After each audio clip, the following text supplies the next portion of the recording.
老公要来找我摊牌时，我被20岁的自己捆成了粽子塞进了衣柜。他一心想给他一个惊喜，我却担心他受到惊吓。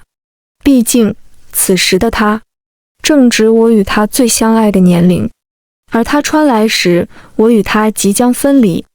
上周我跟闺蜜逛街遇到楚帆时，她和她的助理在逛 LV 店，我掉头就要走，却被闺蜜拉住。怕什么？难不成你才是小三？我瘪嘴，根据现在流行的所谓不被爱的才是小三，我大概率就是。呸！闺蜜一副恨铁不成钢的样子瞪我。走，迎上去，我倒要看看是谁这么没脸没皮。被闺蜜硬拽着进了店内，楚帆和他的助理谢双正背朝我们选包。我撇过头，压低声音，要不算了吧，这里人这么多，太难看了。闺蜜甩开我的手，瞧你这点出息。然后她清了清嗓，菲菲，我觉得买包还得买限量版，要不然随便什么货色都可能跟你撞包，那可真晦气。我有点无奈，配合着点头。闺蜜这自带的高音喇叭立刻吸引了楚帆他们的注意。哟，菲菲，你老公在这儿呢，今儿不用自己花钱了，你运气不错。闺蜜牵上我往楚帆身边靠近，原本挽在他手臂上的纤纤细手瞬间撤走。楚帆拧眉，芳菲，这要巧。我对上他的目光，眼底那丝怀疑惹到我了。你什么意思？你觉得我特意跟踪你？气氛像有人在旁边吹风的火星子，越来越燃。站在楚帆旁边的谢双眨着双莹莹的眼睛，委屈巴巴。抱歉，菲菲姐，刚才中午陪客户吃饭，完了是我硬要来逛逛的，您别生楚总的气。这话说的，意思楚帆还挺惯你呗。我还没搭话，闺蜜先急了。谁 TM 是你姐？我们可是道德品质高尚的家庭教育出来的孩子，哪敢当小三滴姐？我没忍住笑出声。谢双快哭了，她向楚帆投去求助的眼神。楚帆的脸比刚才黑了一圈。芳菲，你非要在外面跟我吵？本来是不打算的。我一向主张 love 和 peace， 但并不代表我好欺负。不是我要吵，而是你该给我个解释。如果我没记错，3个月前你还在跟我吐槽新来的助理有点蠢。我故意斜睨了谢双一眼，她原本绯红的脸这会儿煞白。其实我的话没说完整。的确，3个月前谢双刚来，楚帆就觉得他能力不够。应该就是从那时起，我常从他嘴里听到他的名字，但说着说着味儿就变了。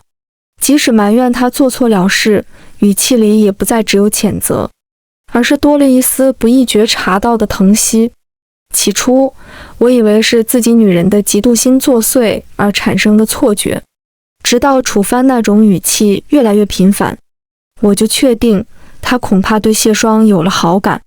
这不是我第一次撞见他和谢双单独在一起了，还有2次是我自己看到的。我没有上前质问，事后楚帆没说，我也没提。跟闺蜜讲起时被臭骂一顿，说我懦弱。我倒不是真的怕楚帆，只是不想去面对。我们谈恋爱加结婚，扎扎实实在一起7年，最好的年华都给了彼此。经济学上叫什么来着？沉没成本。尽管知道付出的都已成为牵绊住我的垃圾成本，可我却还是忍不住回头看。或许是心有不甘吧。楚帆昨晚打电话来说今天要回来跟我聊一聊，他的语气早就没了作为一个丈夫该有的情谊，疏离的还不如和他谈生意的客户。呵，什么聊一聊？他是准备要和我摊牌了吧？自上次在商场碰见他和谢双后，他一直没有回过家。这些天我想了很多，往事倒带，对比如今，甚是扎心。不愿面对，也必须面对了。有名人说过，人终究是孤独的。谁都没办法陪你走到最后。我想，我和楚帆之间因为年岁太长而盘根交错在一起的点滴，该斩断了，否则要怎么向前走呢？吃过早饭后，我开始收拾自己的东西，打算搬出去。这房子是他赚到第一桶金时买下的，里面有很多我们的回忆，留给他去膈应他的小三吧，我拿钱就好了。门铃响了，我从整理箱中直起腰。楚帆这些该死的臭毛病都是我给惯出来的。他说不想自己开门，想被人迎接才够温馨，所以他不设自己的指纹，不记密码，每次都是按门铃我去给他开。门开了，不是楚帆，是个女孩，一张青春活力且有点眼熟的脸。不好意思，请问你找谁？芳菲，我找你。我不认识你，你仔细看看。我仔细看了也不认识，但越看越觉得在哪儿见过。你是楚帆的小四？女孩垮下脸，都小四了。楚帆他要造反。话落，他把我往旁边一搡，进屋开始喊楚帆的名字。好不容易把他劝冷静了，想赶他走，他却往沙发上一坐，俨然主人的派头。芳菲，我是20岁的你呀。经过一一盘查，再三询问，我终于相信眼前的女孩是从10年前穿过来的我了。难怪觉得眼熟，天天照镜子都能见着的一张脸，只是它更富有胶原蛋白。你刚才说楚帆有小四是怎么回事？这篇还没翻过去呢。没，我随便开个玩笑。他说他可能待不了多久，所以我不打算让他见着楚帆，更不会让他介入现在的我和楚帆之间的纠葛。他只需要当捋了趟油，高高兴兴来，快快乐乐走。我借口上洗手间，躲进去给楚帆打电话。响了好久，电话被谢双接起。他们都到了他能接他电话的关系了。算了，已经与我无关了。我让谢双转告楚帆，我今天有事，改个时间再来，便匆匆挂了电话。因为20岁的我已经在敲洗手间的门了。怎么那么久？他的眼底潜藏疑惑。你管的还挺多，我肚子不舒服，不行吗？楚帆什么时候下班回来？他果然是奔楚帆来的吧？还说什么找我？最近他比较忙，可能不会回来。他一秒炸毛，夜不归宿。他真是要造反。我呆愣着看年轻的自己。年轻的时候，有很多人说过我脾气不好，我一度觉得他们夸张。现在总算能体会他们的感受了。岁月呀，你都把我磨成个圆形了，绝无棱角。就在我还想说点什么，免得小芳菲过于执着时，门铃又响了。我心一紧，一种是楚帆的不祥预感。就在我正神间，20岁的我已先一步迈过去要开门。我火速拦下他。被别人看到2个我多奇怪，要不你先回避一下。他若有所思，猛地打了个响指。你倒是提醒我了。很快我就被他捆成了个粽子，塞进了衣柜。我对你不设防，你却绑架我。我眼见他勾起红唇，笑得邪气。别担心，我让你看现场直播。说完，他找了块布把我嘴堵住，熟练地打开我的手机，找到摄像连接。行了。他拍拍手，对我拜拜。看到年轻的芳菲，他该会被惊喜到吧？我摇头，发出嗯嗯的声音。我在心里疯狂呐喊：别去，你会失望的，你会受到惊吓的。他现在不是10年前的楚帆了，他现在满心满眼早就没有芳菲的容身之地了。到底是没拦住。他欢欣雀跃地开了门。楚帆回忆的却是冷漠的冰块脸，这应该是他没有见过的模样。毕竟20岁的芳菲正值与楚帆最相爱的年龄，他何曾这样对待过他？他的笑容僵在原处，半晌都没缓过来。楚帆双手插兜，非常自我地走到沙发边坐下。芳菲，你这不是在家，为什么说有事要赶时间？你又想搞什么鬼？我对着手机屏幕不屑一瞥，却在下一秒眼珠子快掉出来。20岁的我竟上前拥抱了他。我想想，我有多久没有这么主动过了？显然有点久了，久到楚帆这会儿都不知所措了。他把双手从兜里解放出来，环抱住20岁的我。菲菲，你这是怎么了？他也很久没这样叫过我了。20岁的我没有吱声，只是靠在他的胸口，闭着眼。楚帆的手抚上他的头。好了，有什么话起来说。小芳菲依然不理会，自顾自就那么搂靠着。我的胃一阵抽搐，要不是嘴被布塞着，我恐怕会干呕出来。楚帆见说不动，叹了口气，把自己要说的话给说了。菲菲，我俩在一起这么长的时间，我也舍不得你。如果你愿意睁一只眼闭一只眼，我们可以维持现状。当然，为保公平，你也可以在外面玩你的，我不管你。楚太太的位置永远是你的。听完后，我的胃更抽了。啪啪，2声脆响的巴掌声在客厅里响彻。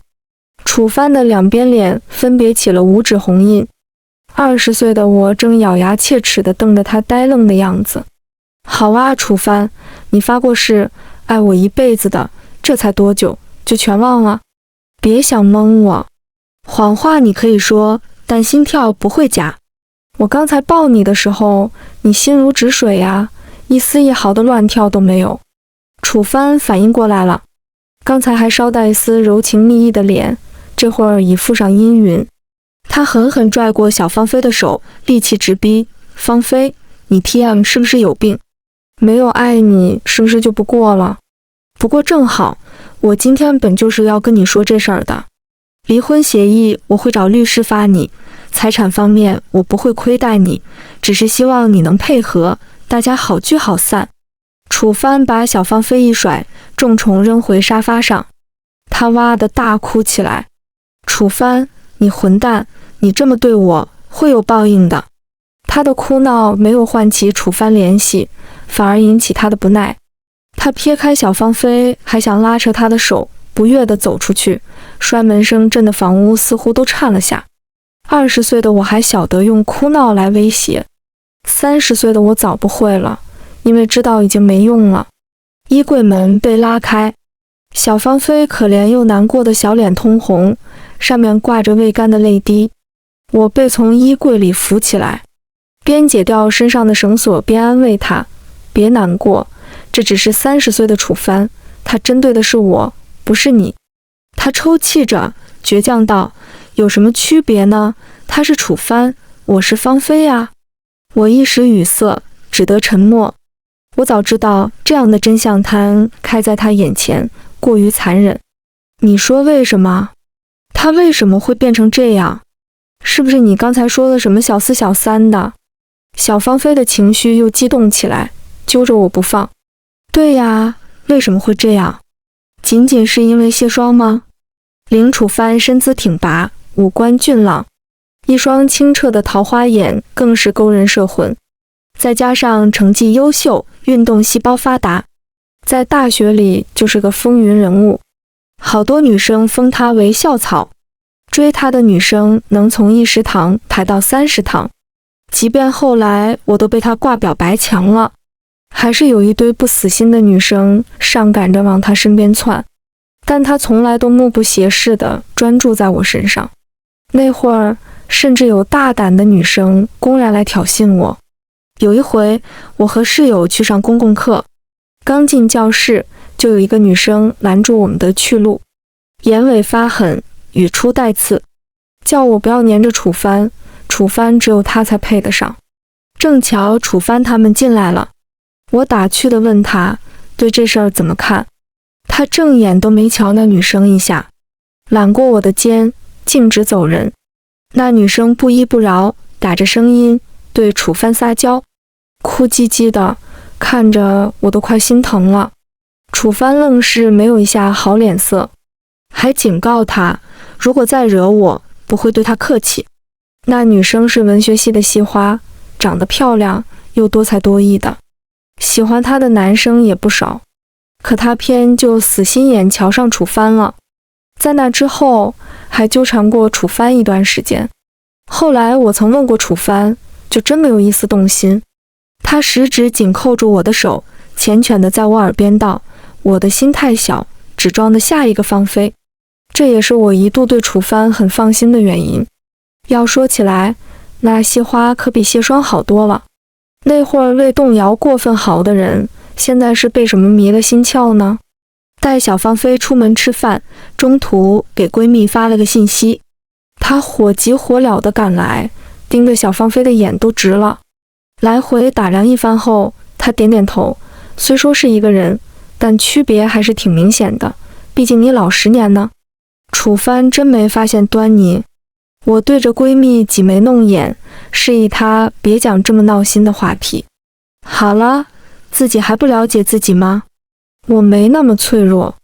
小芳菲显然已经看出我的贴心，我只是不希望因此而离间了你和20岁楚帆的关系。20岁的他是真心喜欢你。我说的真诚，语气里掩不住的遗憾。他一把搂过我的脖子，唇角的坏笑溢出。放心，我会帮你报仇的。我仿佛已经看到20岁的楚帆被揍得莫名其妙，一脸无辜样。不过还蛮爽的。芳菲姐，我们3个正聊得欢，被一个女人声音打断。都不用看，凭叫我这3个字，我就已经猜到是谁了。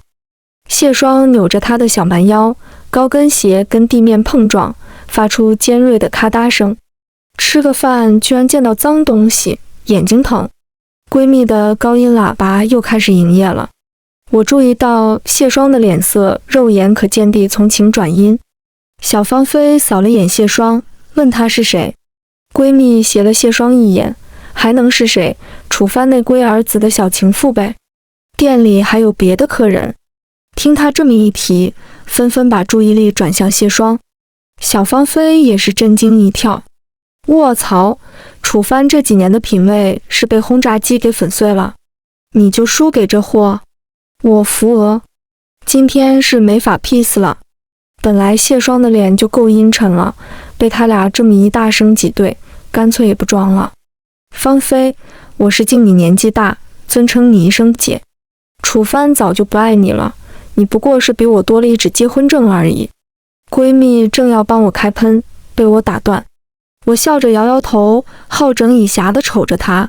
难怪楚帆说你蠢，你是真蠢啊。我比你多的那一纸结婚证，可是能让楚帆给你掏的所有钱都给我还回来。他爱你又怎么样？他爱你的每一分每一块，都是我们夫妻的共同财产。旁边看戏的吃瓜群众们总算摸清事情原委，窃窃私语转为了小声议论。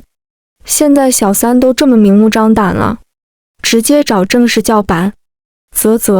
要说现在最该抓的就是道德教育，这些小姑娘就是道德败坏。这要是放在古代，就得抓去浸猪笼。眼看自己成了众矢之的，谢霜生气的一跺脚，甩头要走人，却突然瞥到笑得最大声的小芳菲，紧皱的眉头瞬地舒展了。芳菲，想玩替身文学，看来你真是狗急跳墙了。小芳菲讥诮道，姓楚的一天拿不到离婚证，看是哪只狗先急。你，谢霜被噎，从鼻腔中闷哼一声后，似要将地板跺穿般，哒哒哒地走了。满足了口舌之快的后果在我的预料之中。很快，楚帆的电话打了过来。芳菲，有什么事你冲着我来，别去找小霜。我的心又凉了一截。小霜叫得真亲热，只不过你好像搞错了，是他主动找上门来挨骂的，我可没闲工夫找他。那你可以不理他。我深吸口气，楚帆，是不是我这几年脾气渐收，你觉得我该是这种窝囊样？静默几秒后，楚帆语重心长道，芳菲，其实你心里清楚，我俩之间已经有名无实，而我跟小双之间的爱情，你也阻止不了。因为开着功放，小芳菲压抑许久的怒气早将她整个人胀成了红气球。她一把夺过我的手机，吼道：“你爱你妈卖麻花请！楚帆，你个狗东西，你会为你廉价的爱情遭报应的。”挂断电话后，小芳菲仍没有消气，絮絮叨叨又骂了好久。突然，她看着平静喝饮料的我：“你怎么跟没事人一样？”他说：“到底是你的丈夫，我现在跟他可还没法律关系呢。”我嗤笑一声：“你发这么大火，是因为你落差太大，是因为你对他还抱有希望。”我缓了口气，继续道：“可30岁的我，心早死了，维系我和他的，除了结婚证，只剩下碎了一地的回忆。不过那些回忆在他那里碎了，就该扔了。以前我还想拾掇，现在我也累了。拾不动了，拾回来也拼不回原样了。”第一次和楚帆爆发激烈的争吵，是一个凌晨的晚上，他醉醺醺地回来，衬衣领口有一枚红唇印，那时还没有卸霜。我生气地质问他那是什么，他漫不经心地答了句商业应酬，不小心蹭到的。我根本不信，觉得他定是在外面有了别的女人。他被我吵得烦了，对我大发雷霆。那一夜我哭了很久，第二天醒来时眼睛都是红肿的。楚帆酒醒后愧疚地跟我道歉，并保证以后不会再发生类似的事情。然而他的保证空口白话，不过是敷衍我的手段。一个晚上，我正坐在沙发上无聊地刷剧，接到闺蜜的消息，速来皇庭会所，10万火急。我以为他只是单纯找我过去玩，等到地方后，他才把我拉去一个包厢门口。我刚看到你老公搂着一个女的进去了。我一愕，很快用楚帆跟我说过的话回复他，可能是陪客户应酬，做生意，难免的。闺蜜的白眼快翻到天上去了。菲菲，你是骗你自己，还是骗我？陪客户有必要给自己整一个？恰好此时，服务生要送酒进去，包厢门打开，正好看见一个女人坐在楚帆的大腿上，而他的手在那女人的后腰撕磨。我没有闯进去，与楚帆的眸子对上的刹那，转身走了。或许是我的目光太过炽烈，楚帆追了出来。我被楚帆拽着手臂来到一间空包厢。芳菲，我们之间连基本的信任都没有了吗？你居然跟到这儿来！我禁不住气得发笑，他竟然还恶人先告状。楚帆，且不说我没那么无聊，即便是我跟来的又怎么样？我是你的妻子，不该知道自己丈夫每天晚上在外面做什么吗？怎么，和那个女人亲热也是你们客户应酬的一个环节？昏暗的包厢里，楚帆的喜怒难辨，他双手微握成拳，声音压着怒火。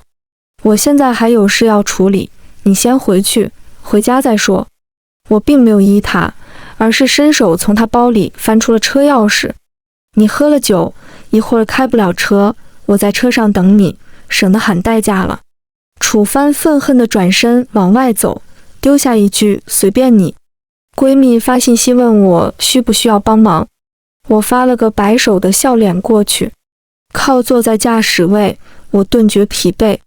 本来想眯一会儿，抬头却看到了行车记录仪。等楚帆从会所出来时，我已经把近期的记录查看完了。他直接坐进了后排，闭眼揉着眉心。一路上我们都没有说话，两旁的风景迅速往后倒退而逝，也许那时候就在预示了，一如我和楚帆之间的一切。在车库停好车后，我静静坐在座位上没动。楚帆懒懒掀动眼皮，不走。你不是经常这样？怎么，来根烟，还是打个电话？这话一出，楚帆已经知道我做过什么了。芳菲，你现在越来越没劲了，你和那些盘查丈夫的黄脸婆有什么区别？亏你自己还曾跟我说过，那种女人很可怜，你现在也是了。楚帆说这些话时，语气硬得令人生寒。我苦笑道：是啊，我现在也是了。可是楚帆，跟你没关系吗？你曾给过我的安心，现在都去哪儿了呢？楚帆转移了话题，如果我不出去做事应酬，你吃什么用什么穿什么？我让你天天在家闲着玩，还有错了？我不屑道：既然你觉得我天天在家是闲着玩，那我俩交换怎么样？楚帆的公司是我陪着他一手创办起来的，我的实力如何，他最清楚不过。于是他默声了，先我一步回了家。那天起，我们冷战了很久，但他回家的时间没那么晚了。直到七夕，他主动送我礼物，向我示好，一切又回到原点的样子。只是我心里明白，有些疙瘩消不掉了。这几天，楚帆打过一通电话来，说离婚的事，我已经坦然接受了。只要他钱给到位，现在的他对我来说也没什么可留念的了。不过小芳菲不一样，她每次白天还义愤填膺地说，跟他离，看离了谁后悔，叫他狗日的净身出户。一到晚上喝点酒后，他又泪眼连连，你们怎么就走到了这一步呢？我那边和20岁的楚帆正热恋呢。其实我知道，他现在对楚帆的感情和我不一样，他没有真正经历过那些个孤独的夜，没有为了他枕着被泪水湿透的枕头入眠，所以他会为这段逝去的感情难过不舍，他甚至会有点希望我能与楚帆破镜重圆。好了，别伤心了，搞不好下个更乖呢。我轻碰了下他的酒瓶，这是我现在能想到的最实在的安慰话了。没曾想，安慰到点子上了。我俩疯狂吐槽楚帆，发誓一定要找个小鲜肉弟弟玩虐他。淋着酒精上头，小芳菲把那句对楚帆说过2遍的话又说了一遍：婚姻里的背叛者，他会遭报应的。话音刚落，我的手机就响了，医院打来的，楚帆被人开车撞了。我们到医院的时候，楚帆还在抢救室里，谢双坐在外面一直在哭。有2个警察找了过来，问我和小芳菲谁是家属。我示意自己是楚帆的妻子，而后2个警察相视一看，脸上闪过一丝尴尬。我浅笑着：怎么了，警察同志，您有话直说。2个警察默契地点了点头后，其中一个开口道：是这样，撞人者我们已经抓到了，他说您丈夫是第三者，破坏了他和他未婚妻的感情。警察说完这话时，我瞟见谢双表情中的闪躲。后来警察走了，我带着小芳菲坐过去。你的未婚夫？谢双知道我想问什么，他摇摇头，又点点头。我已经和他取消婚约了，没想到他死缠着不放，还做出这么可怕的事。你什么时候跟他说取消的？小芳菲问。谢双没开口，他又接着道：是和楚帆在一起后。谢双默认了。呵，你俩可真行，真是一对儿。见小芳菲气得够呛，我有点后悔带她过来了。这时抢救室的灯熄灭了，医生走了出来。楚帆已经没有生命危险了，待会儿就会转入普通病房，麻药一过就会醒过来了。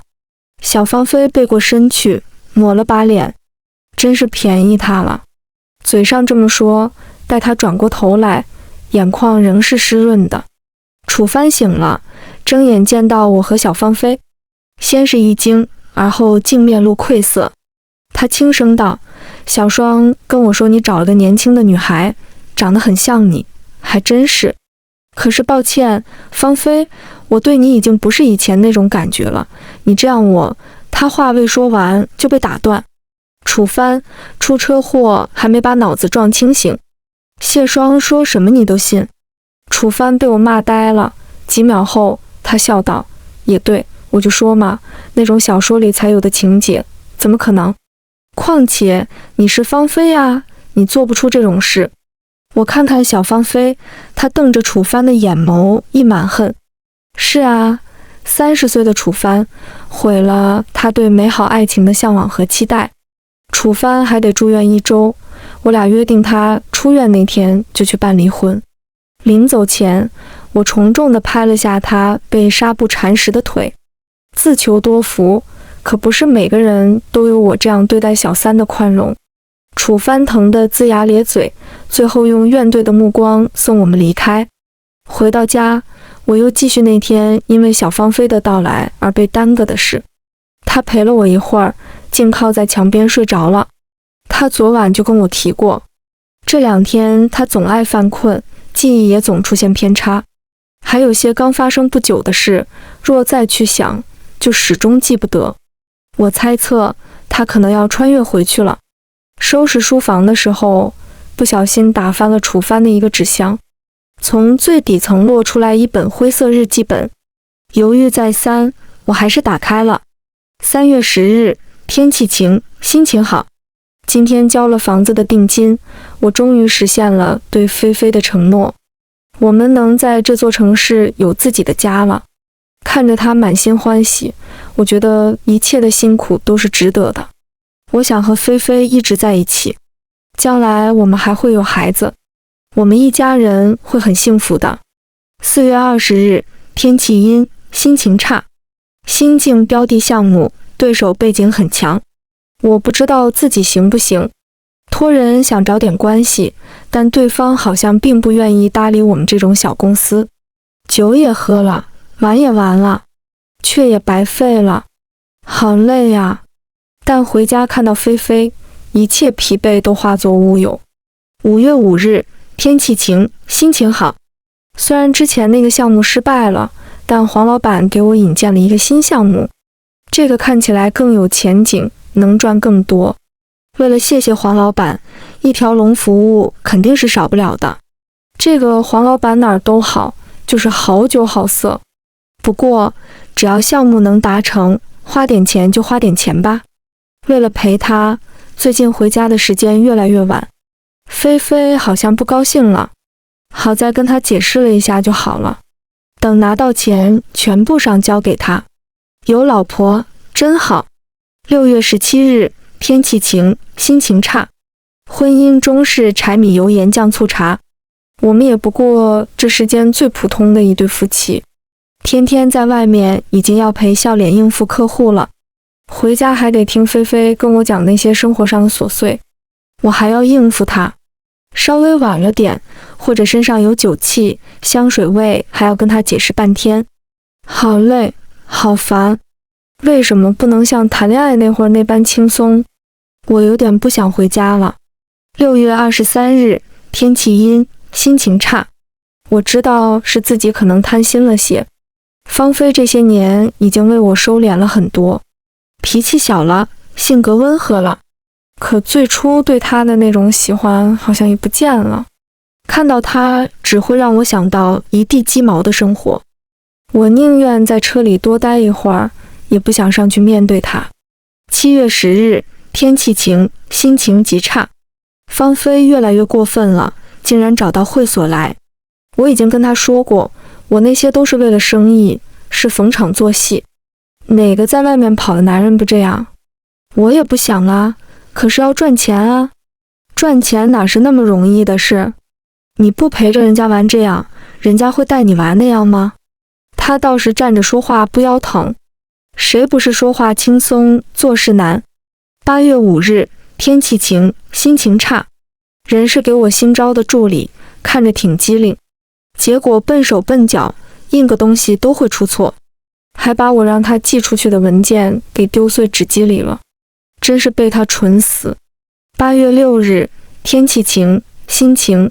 本来叫人事把那个新助理开了，他倒是会来事，又是买咖啡又是送早点的，可是毛毛躁躁不看路，摔了一跤，咖啡差点泼我身上，自己的腿摔青了，一副要哭的样子，让人看了不忍。